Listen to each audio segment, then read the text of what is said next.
হ্যাঁ কি না?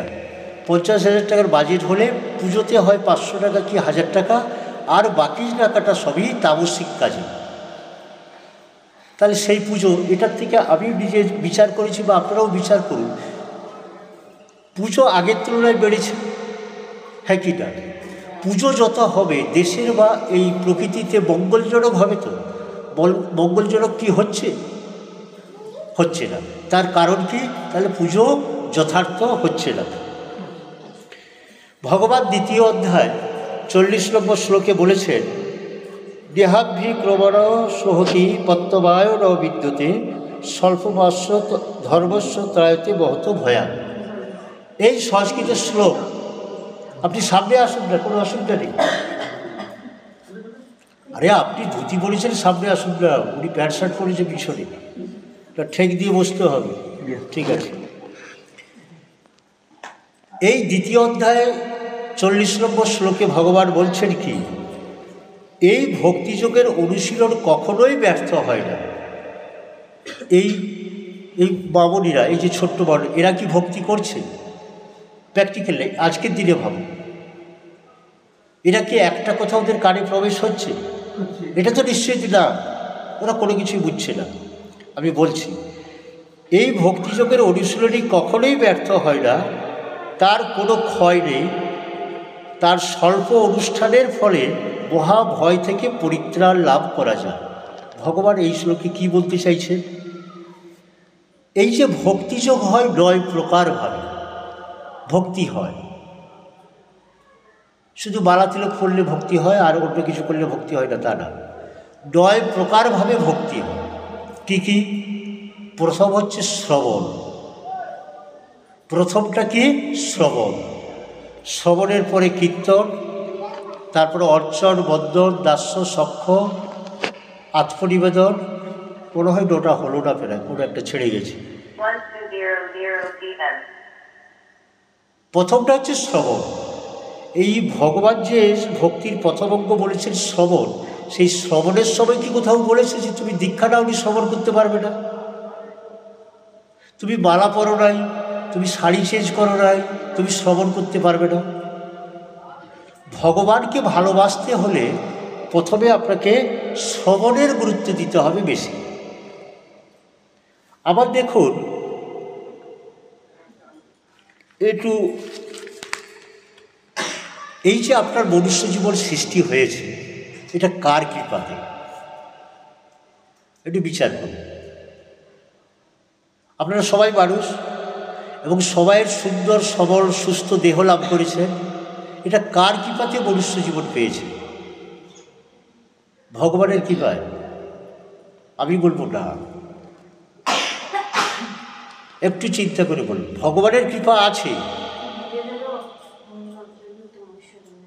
নিজের বলে না যে 80 জন্ম যেটা আছে, যে আমরা পার করে মনুষ্য জন্ম লাভ করি, কর্মফলের জন্য তো মানুষ।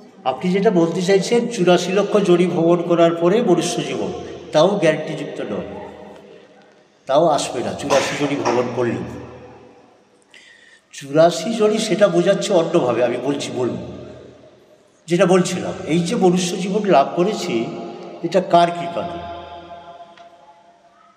হ্যাঁ,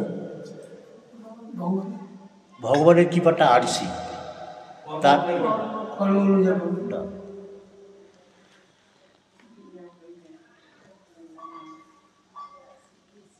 এটা সহজভাবে নিন, ক্যাজুয়াল, মানে সহজভাবে নিলেই বুঝতে পারবেন। হ্যাঁ, এটাই। আপনার বাবা আমার বাবা বিবাহ করেছিল বলে তো আমাদের জন্ম। প্রথম মাধ্যমটা মা বাবা। আপনার বাবা যদি বিবাহ না করতে, তাহলে কি জন্ম হতো না। এবার ভগবানের কৃপা আছে কিভাবে? এটা এই যে মনুষ্য শরীরটাকে সৃষ্টি করেছে, কোথায় চোখ থাকবে, কোথায় কান থাকবে, কোথায় হাত থাকবে, কোথায় পা থাকবে, কোথায় কী, এই যে গোটা শরীরের যে মানব দেহটাকে যে তৈরি করেছে, এই তৈরি করার কারিগর হচ্ছে বাবা?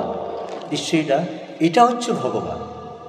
এই যে সুন্দর দেহটা আপনাকে দিয়েছে, এই সুন্দর দেহ পাওয়ার পরে ভগবানকে কৃতজ্ঞতা জানানো উচিত, হ্যাঁ কি না? এই জগতে অনেক কানাখোনা জন্ম হয়, কিন্তু আমরা কি এই সুন্দর দেহ লাভ করে ভগবানের সেবায় লাগাচ্ছি সম্পূর্ণরূপে? যেমন এই চোখ দিয়ে, এই যে সুন্দর চোখ পেয়েছেন, এই বামুনিদেরকে বলছি, কলেজ স্টুডেন্ট, এই চোখ দিয়ে আপনি দেখতে পান, এটা কোনো আধ্যাত্মিক বিষয় নয়, সায়েন্সের হিসাবে চিন্তা করুন।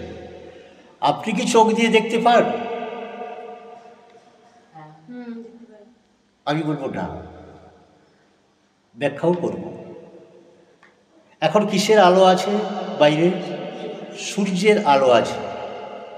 যদি সূর্যের আলো নিভে যায় অন্ধকার ঘরের মধ্যে, আপনি কি আপনার হাতকে দেখতে পাবেন?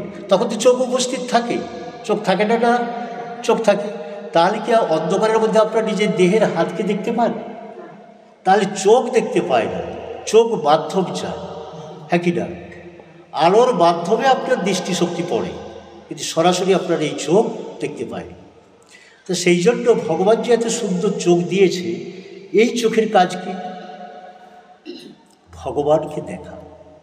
আপনি কি প্রথম ঘুম থেকে উঠে ভগবানকে দেখেন? আবার যদি না দেখতে পান এই চোখ দিয়ে, তাহলে কি আপনার মধ্যে অনুশোচনা আসছে যে এত সুন্দর চোখে আমি আজকে সারাদিন ভগবানকে দেখতে পেলাম না, ভগবানকে দর্শন করলাম না? এর জন্য অনুশোচনা হয়? হয় না, কিন্তু অন্য জিনিসে অনুশোচনা হয়। বাস্তবিক আজকে সিরিয়ালটা মিসিং হয়ে গেল। ওই বাজারে গিয়েছিলাম বা কোনো কারণে বাইরে ছিলাম, সিরিয়ালটা না হলে মনে আফসোস হয়, অনুশোচনা হয়। হয় কি হয় না? এই যে সুন্দর কান দিয়েছে, এই কান তো আর বধির নয়, মানে কানে শুনতে পান না এমন তো নয়। কানের পরিচর্যা কী বা কানের সেবা কী?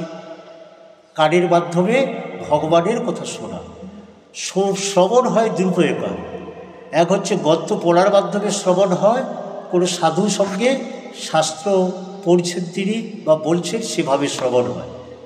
এটা আগে জানতেন যে শ্রবণ দুই প্রকারে। অনেকে জানে যে আমি কোথাও গিয়ে ভাগবত পাঠে গেলাম না, আমার শ্রবণ কী করে হল? শ্রবণ হবে বাড়িতে প্রতিদিন। যদি আপনার বাড়িতে গদ্য থাকে, সেই গদ্য যদি পড়েন, তাহলে সেটাও হচ্ছে শ্রবণ হবে। আমি যে 9 প্রকার ভক্তি বলছিলাম, 9 প্রকারভাবে ভক্তি হয়। এই 9 প্রকারভাবে ভক্তি করার মাধ্যমে ভগবানের কৃপা লাভ করেছেন। জানেন আপনারা কে কে? শ্রবণের মাধ্যমে কে লাভ করেছে ভগবানকে? শুধু শুনেছে, ভগবানের কথা শুধু শুনেছে, কিছুই করে নাই। কৃষ্ণ ভক্ত ছিলেন, কৃষ্ণের প্রতি শ্রদ্ধা ছিল, তাই তো কৃষ্ণ সম্বন্ধীয় কথা তার শুনতে ভালো লেগেছে। এই শ্রবণের মাধ্যমে কে ভগবানকে লাভ করেছে? আপনারা কেউ জানতেন না? হ্যাঁ, শ্রবণের মাধ্যমে পরীক্ষিত মহারাজ। কীর্তনের মাধ্যমে কে ভগবানকে লাভ করেছে? সুখদেব গোস্বামী। এই বাবুনিরা আপনারা লিখে রাখবেন, আপনাদের মনের স্মৃতিশক্তি প্রকট। স্মরণের মাধ্যমে প্রহ্লাদ, পাদসেবন, পাদসেবনে শ্রীলক্ষ্মী, বন্দনে অক্কুর, অর্চনে পৃথু মহারাজ, দাস্যে হনুমান, সখ্যে অর্জুন, আত্মনিবেদনে বলি মহারাজ।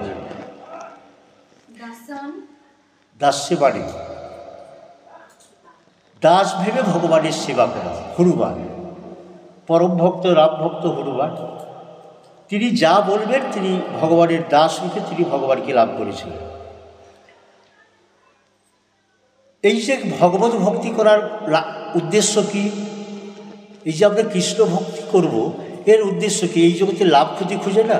এই বামুনিদেরকে বলবেন যে তুমি কৃষ্ণ ভক্তি করো, তাহলে তোমার মঙ্গল হবে। কৃষ্ণ ভক্তি করার উদ্দেশ্য কি? টালির বাড়ি আছে, পাকা বাড়ি হবে। কন্যাদায় গ্রস্ত মেয়ে আছে, বিবাহ হয়ে যাবে। চাকরিওয়ালা ছেলে,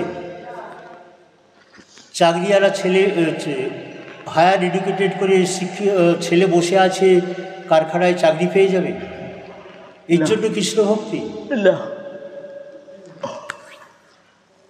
কৃষ্ণ ভক্তি এই কারণে যে আমাদের মনুষ্য জীবন, আমরা ভগবানের অংশ। এই ভগবানের অংশ হওয়ার ফলে আমরাও আজীবন জন্মমৃত্যু আমাদের নেই। জন্মমৃত্যু কিসের হয়? এই দেহর হয়। কিসের ভিত্তিতে? গীতায় বলছে কর্মের ভিত্তিতে। আমরা পূর্ব জীবনে যা কর্ম করে এসেছি, গীতায় বলছে সেই অনুসারে বর্তমান জীবন অতিবাহিত হচ্ছে।